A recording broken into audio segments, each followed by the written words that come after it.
Moxování je metoda, která už je známá 300 let před naším letopočtem za doby Konfucia, kdy jsou o něm první zmínky.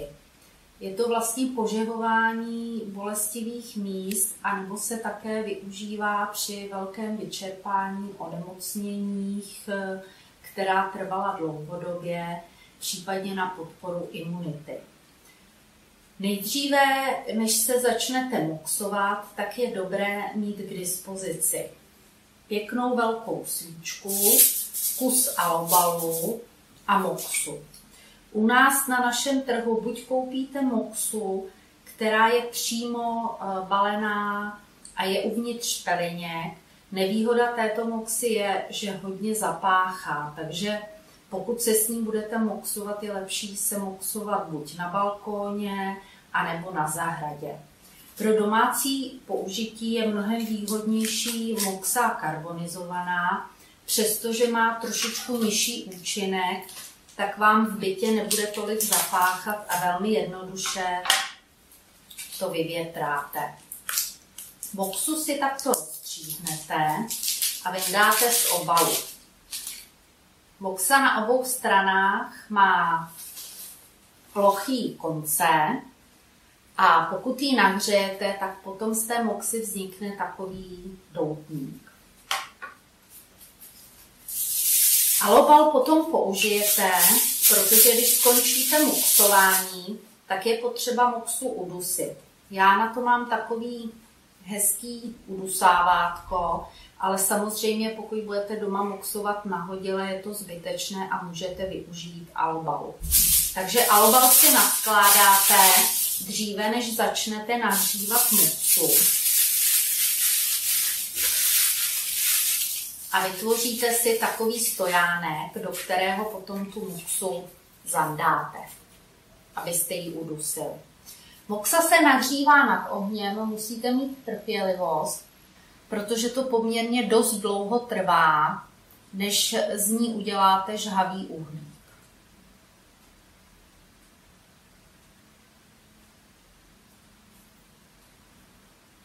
Občas je potřeba rozfoukat ten oheň, aby vám to lépe chytalo. Já pro urychlení už mám tu moxu jednou upotřebenou, takže mě to půjde rychleji, ale když budete začínat vždy novou moxu, tak opravdu mějte trpělivost, protože ta rovná plocha se prohřívá mnohem hůře než tento ohořelý doutník.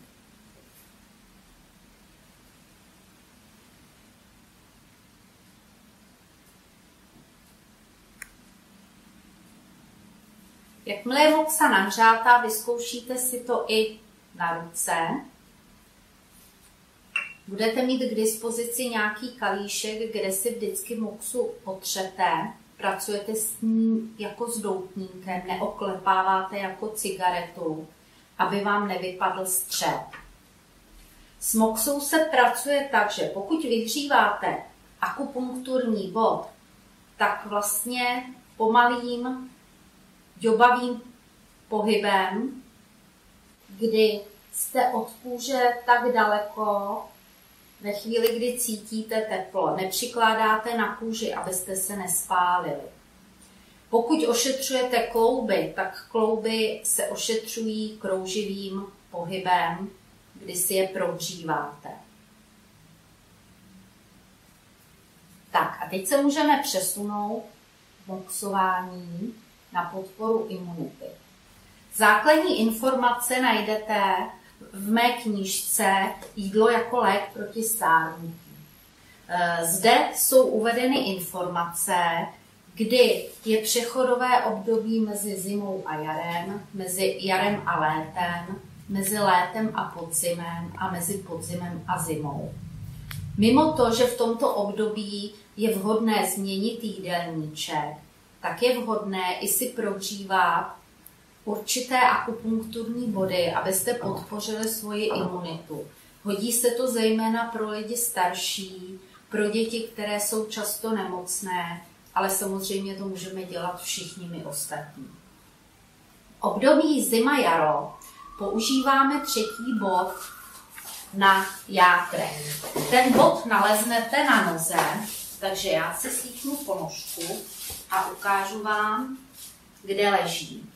Když si sáhnete mezi palec a ukazováček a pojedete, tak se dostanete do měkké jamky. Pak si vezmete mopsu, otřete si popel, dáte si 2 prsty na nohu a tím ďobavým pohybem si prohříváte dané místo. Takhle si to místo prohříváte buď 10 minut, anebo do té doby, dokud nezačne pálit. Opět pozor, abyste nebyli přímo na kůži.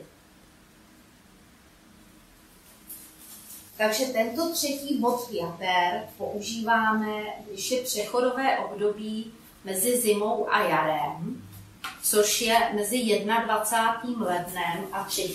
únorem. Já si vrátím ponožku a přesuneme se k období, kdy jaro nám přechází v léto. To období je kolem 21. dubna do 4. května a pro toto období využíváme 36. bod žaludku. Tento bod je velmi významný z toho důvodu, že Číňané ho používají i na prodloužení dlouhověkosti. Ten bod naleznete tak, že na noze si pojedete tady po té kosti, kterou máme vepředu, jemně, a narazíte na takovou jemnou drsnatinku. Tam si pak spadnete do takového měkkého místečka a to je přesně ten 36. bod dráhy žaludku. Když si teda ten bod nalezneme, spadneme do té jamky, zase si dáme takhle 2 prsty, aby jsme se chránili a nespálili jsme se. A opět tím ďobavým pohybem místo prohříváme buď do té doby, dokud nezačne pálit, anebo do doby, která bude trvat 10 minut.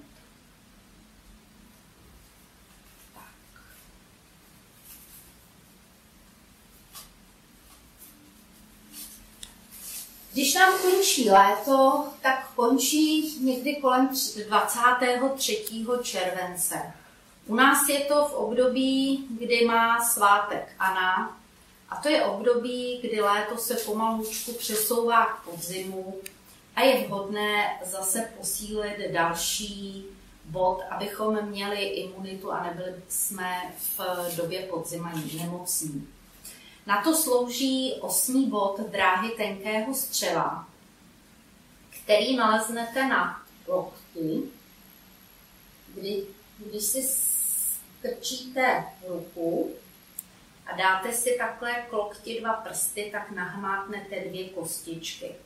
Přesně v polovině mezi těma 2 kostičkama je důle a to je přesně místo, které si budete moxovat v tomto období. Zase nezapomeňte vždy, když se budete moxovat, otřít ten popel, abyste se nespálili popelem. A tady opatrně zase ďobavým pohybem moxujeme buď do té doby, dokud to nezačne pálit, anebo 10 minut.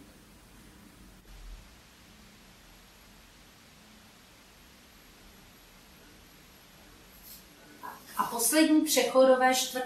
období je mezi podzimem a zimou, které nastává mezi 24. říjnem a 6. listopadem.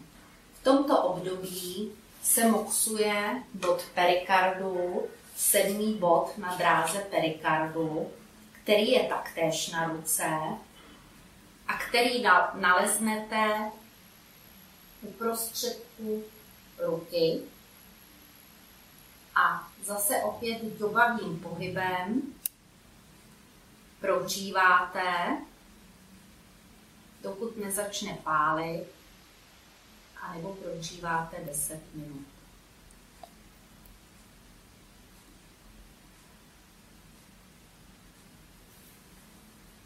Teď jsem domoxovala, takže já moxu ukládám do zhášečky Vy byste moxu vložili do svého albalu, kde ji pořádně udusáte, aby vám nevyhořela a měli jste ji opět na příště.